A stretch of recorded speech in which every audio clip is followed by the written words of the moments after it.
Hello, everybody. Hugo Ribeiro here, and today I decided to comment a little bit about safety culture because this is always on the high topics every time I reach in a safety conference or in a meeting or after an event. So since the Chernobyl accident at 80s, since they introduced these words in our world, so it has become a hot topic every time and its presence every day, mainly in the managers, the high management mind. So every time something happens, we hear from them, oh, it's a lack of safety culture.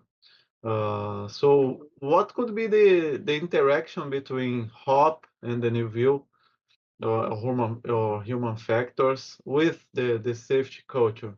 First of all, I think the main definition for safety culture is shared values and beliefs that compound the way that safety is perceived or the way that people behave towards risk situations. So I think this is the closest common definition we can have.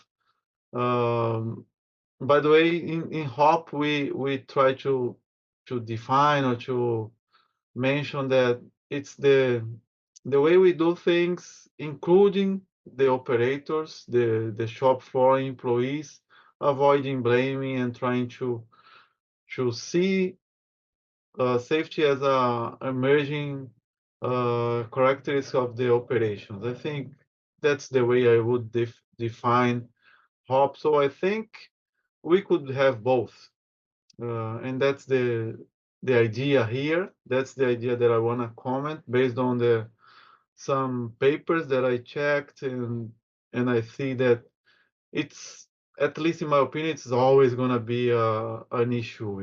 Every time we are trying to create a safety culture, we are trying to measure a safety culture, and that's what I'll try to discuss a little bit with you guys here. So first of all, we define what safety culture is, but there is a misunderstanding because people get confused when they mention uh, safety climate and safety culture. So when I think about safety climate, I think more about a picture, aesthetic moment in time.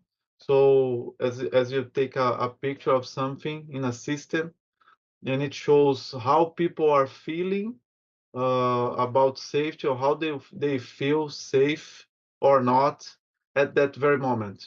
So it can be a local plant, it can be a maintenance shop, it can be a production area.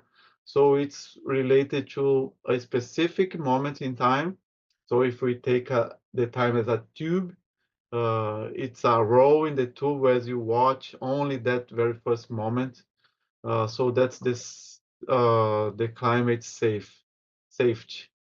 And in my opinion, this has some kind of utility. You can take some advantage of it, but it's not gonna change your safety levels. You're not gonna create safety by evaluating the safety climate.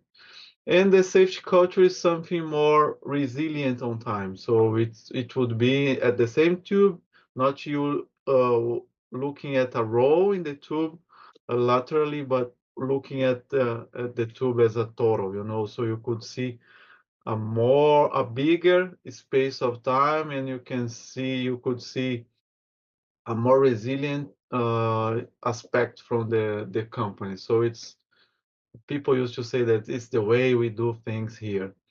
So when you want to measure, just open up a parenthesis here.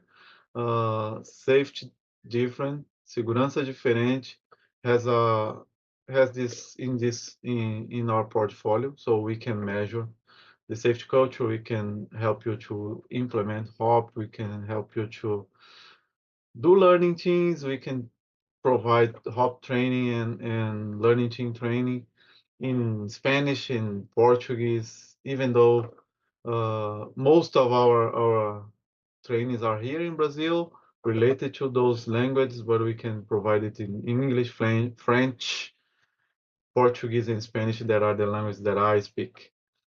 So when we are thinking about measuring safety culture, we are talking about questionnaires, observation, trying to feel how people act. We are mainly concerned about how people behave in determined situations.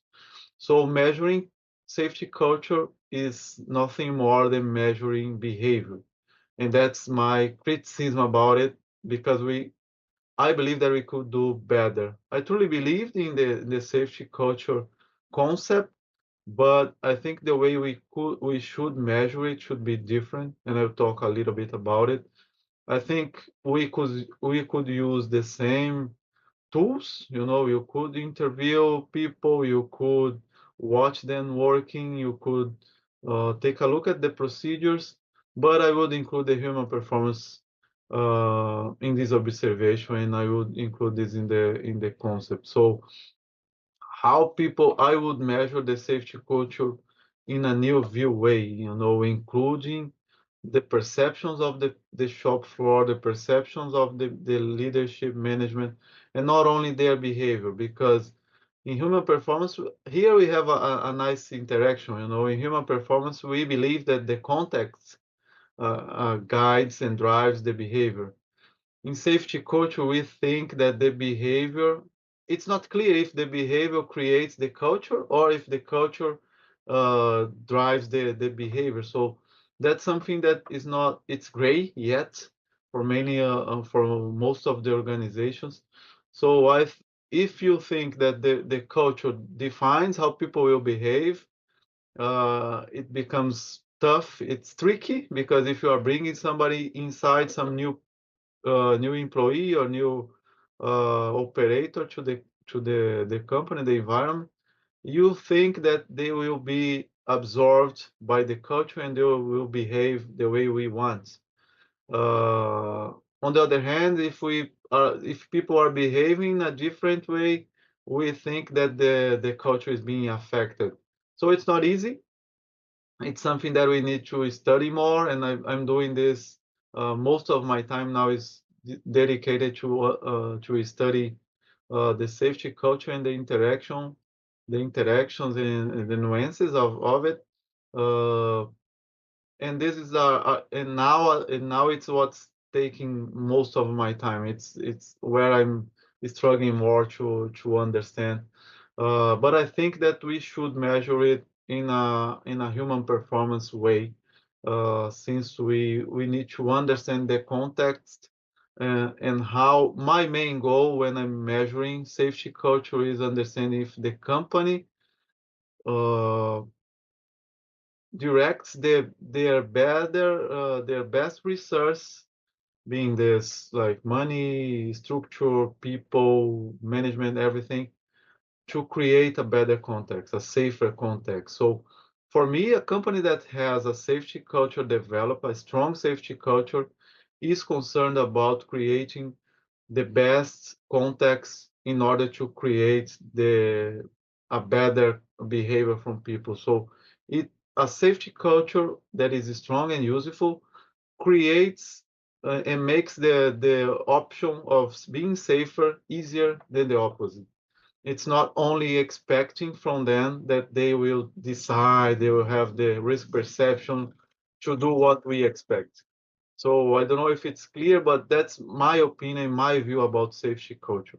And about the safety climate, it's tricky because it's a individual perception and a combination. When you are measuring this, you are measuring a combination of a lot of spots on time, and that each person has a different perspective. And so what's more tricky is combining those different point of views to create a one safety climate. So it's not easy as well, but we also do this in a different way, in a human performance way. We ask a question: how this company make you feel safe? How does HOP or other system that you are using creates this safety perception? So we have a methodology developed to do this, but the safety climate has in my opinion, a lower level of importance when you are trying to develop a safety culture. So we need to understand both concepts in a different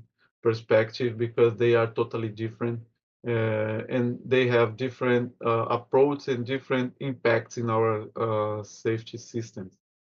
So those are the topics I wanted to discuss today. So if you wanna create a better safety culture, a strong safety culture, or if you want to integrate somebody in your safety culture, you need, or not that you need, but you should, in my opinion, bring the human and organizational performance aspects into this to create its on a way, So you should bring academic studies, scientific papers and evidence to create this in a way that it's going to be concrete. Not only, oh, we have a safety culture here. According to our safety culture, this behavior is not acceptable, or something like this. That is what we see most of the time. So that's something that I want to discuss a little bit with you guys because I think that makes sense when you are creating a safety culture, introducing everything that is being studied today, everything that is approved by scientific papers and everything, so you can have something that is going to be concrete enough, something that you just use as marketing or as a buzzword that you have it and you can your company is better than others because you have a strong safety culture. And here we have a safety culture. And safety culture is not the solution for everything. That's my main message today. Having a safety culture structured and strong according to your perception is not going to avoid everything. Is not going to do everything that we need to do on a daily basis in order to create and to make safety emerge from our operations. So I'll have more conversations about it, but I want to hear you guys on this. I want to see your comments, so feel free to comment. Feel free to give your opinion. Feel free to add to this. If you want to send me a WhatsApp audio, so I will include this in the Spotify version for audio only. That's it from my side. Hugo Ribeiro here. See you. Bye bye.